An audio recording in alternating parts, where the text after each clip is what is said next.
বিসমিল্লাহির রহমানির রহিম। আসসালামু আলাইকুম সুপ্রিয় দর্শক, আমার কুকিং চ্যানেল দীপ কিচেনে আপনাদের সবাইকে স্বাগত।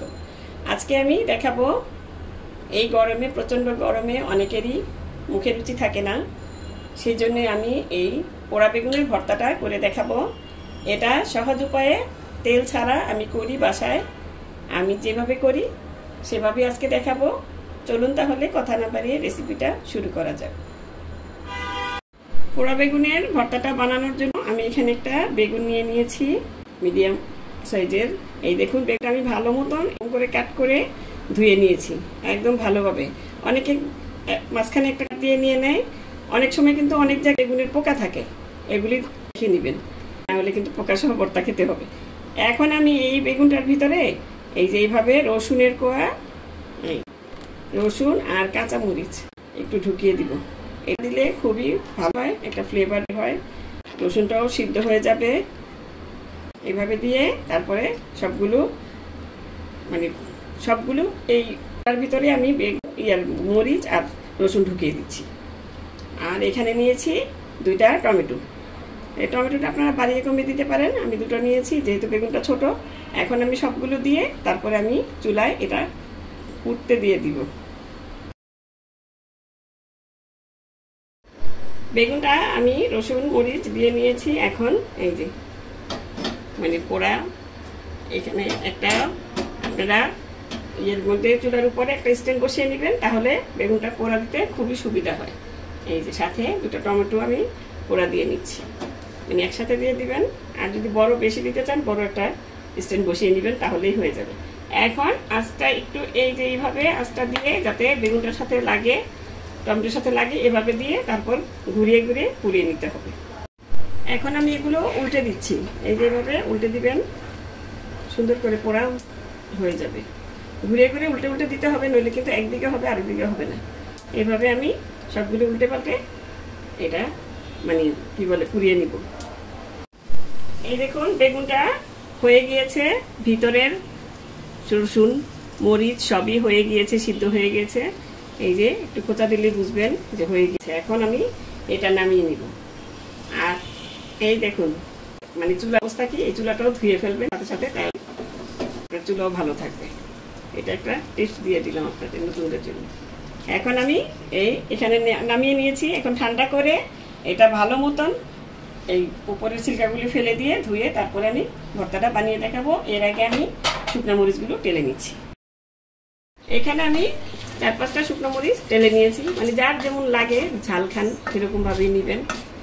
এখন ভালো মতন মরিচটা টেলে নিব, কিন্তু তারপরে আপনারা অনেকে করেন কি একদম ভিতর পর্যন্ত কালো করে ফেলেন, সেই কালোটা করবেন না। আমি দেখিয়ে দিব কিভাবে টেলে নিচ্ছি। এই দেখুন, টেলে নেওয়া হয়ে গিয়েছে। আমি কিন্তু চুলা আঁচটা একদম কমিয়ে টেলে নিয়েছি, একদম কালো করে নিই। এখন আমি আরো হালকা ভাবে ভেজে নিই, আজকে একটু কালো হয়ে গেছে। এখন আমি চুলাটা অফ করে দিয়ে একটু নেড়ে চেড়ে মশলা করে নামিয়ে নিব। এই দেখুন, বেগুনটা আমি ভালো মতন পরিষ্কার করে নিয়েছি। আর এই যে রসুনগুলো দেখুন, এগুলিও সিদ্ধ হয়ে গিয়েছে, রসুন মরিচ। এখন আমি এগুলো একটা বাটনাতে নিয়ে নিব। এই যে ধরনের একটা বাটনা, এগুলি কিনতে পাওয়া যায় বাজারে, এখন সব জায়গায় কিনতে পাওয়া যায়, বাইরের রাস্তায়ও মামারা বিক্রি করে।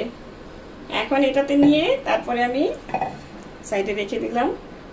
এখন এই যে আমি বেগুনটা এখন কেটে নিব, কারণ বেগুনটা লম্বালম্বিভাবে এটা যদি আপনি ভর্তা করেন তাহলে কিন্তু ভর্তাটা ভালো হবে না, লম্বা লম্বা হয়ে যাবে। এই জন্য একটু ছোট ছোট করে পিস করে কেটে নিতে হবে।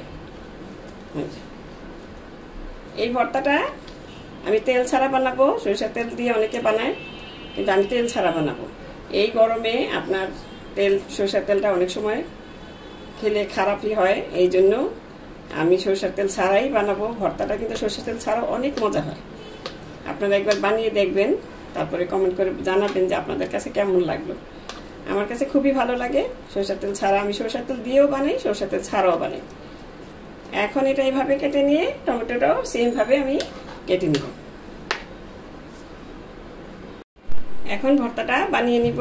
এই যে রসুন মরিচ আমি বেগুনের সাথে সিদ্ধ করে নিয়েছি, সেগুলোকে এখন বাটনাতে আমি চটকে নিব। এটা আপনারা হাত দিয়েও বানাতে পারবেন।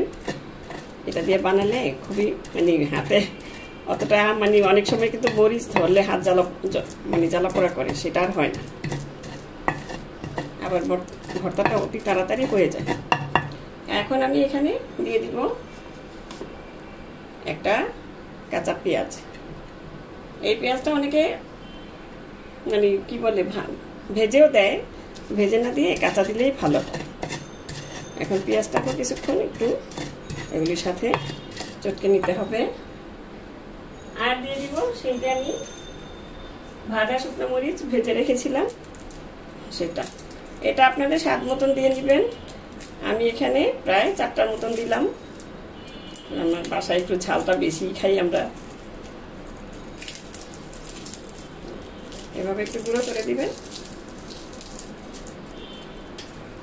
এখন এই পেঁয়াজ আর রসুনের সাথে ভালো মতন এটাকে মেখে নিতে হবে, মানে বেটে নিতে হবে বাটনাতে।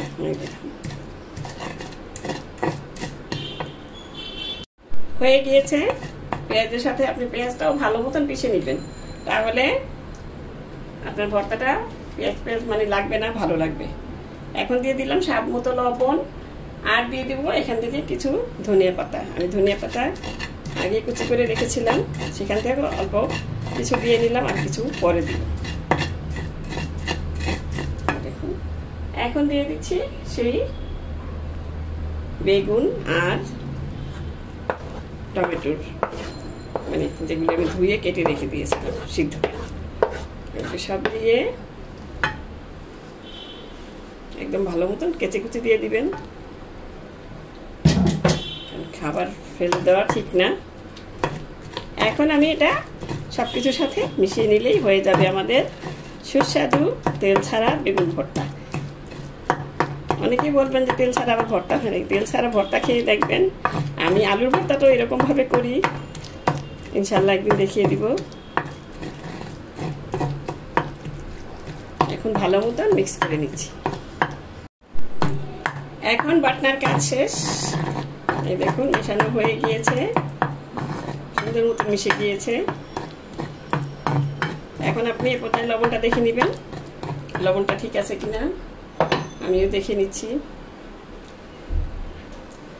পারফেক্ট, লবণটা ঠিক আছে। এখন আমি এখানে দিয়ে দিলাম আরো কিছু ধনিয়া পাতা, মানে প্রথমে দিয়েছি আবার দিলাম, এটা স্বাদটা আরো সুন্দর ভালো লাগে। ধনিয়া পাতাটা কিছু আস্ত কিছু নরম। এখন হাতের কাজ, হাতে ভালো মতন মেখে নিলেই যত কিছুই বলে, বাটনা দিয়ে ফলে না, হাত দিয়ে না ধরলে কোনো কিছুই ভালো স্বাদ হয় না। হয়ে গেল আমার ঝটপট বেগুন টমেটো পোড়ার, মানে বেগুন পোড়া টমেটো পোড়ার ভর্তা। এই গরমে তেল ছাড়া একবার বানিয়ে দেখবেন, আশা করি আপনাদেরও ভালোই লাগবে। এখন আমি একটা সার্ভিং ডিশে সার্ভ করে নিচ্ছি। দেখুন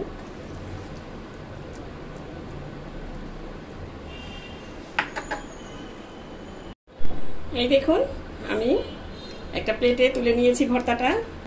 দেখতে যেমন লোভনীয় হয়েছে, খেতে কিন্তু এর চেয়ে বেশি সুস্বাদু হয়। এই গরমে যেহেতু কোরবানির ঈদ চলে গিয়েছে, মাংস খেতে খেতে যারা বোর হয়ে গিয়েছেন, মানে খুবই খারাপ লাগছে এখন, তাদের জন্য এই তেল ছাড়া, যেহেতু গরমের মধ্যে তেল ছাড়া আমি ভর্তাটা বানিয়ে দেখালাম। আশা করি আপনাদেরও ভালো লাগবে, বাসায় একবার বানিয়ে দেখবেন। তো দর্শক, আজ এ পর্যন্তই। রেসিপিটা ভালো লাগলে প্লিজ আমার চ্যানেলটি সাবস্ক্রাইব করে নিয়মিত চ্যানেলটির পাশে থাকবেন। সুস্থ থাকবেন, ভালো থাকবেন, আর আমার জন্য দোয়া করবেন। আল্লাহ হাফেজ।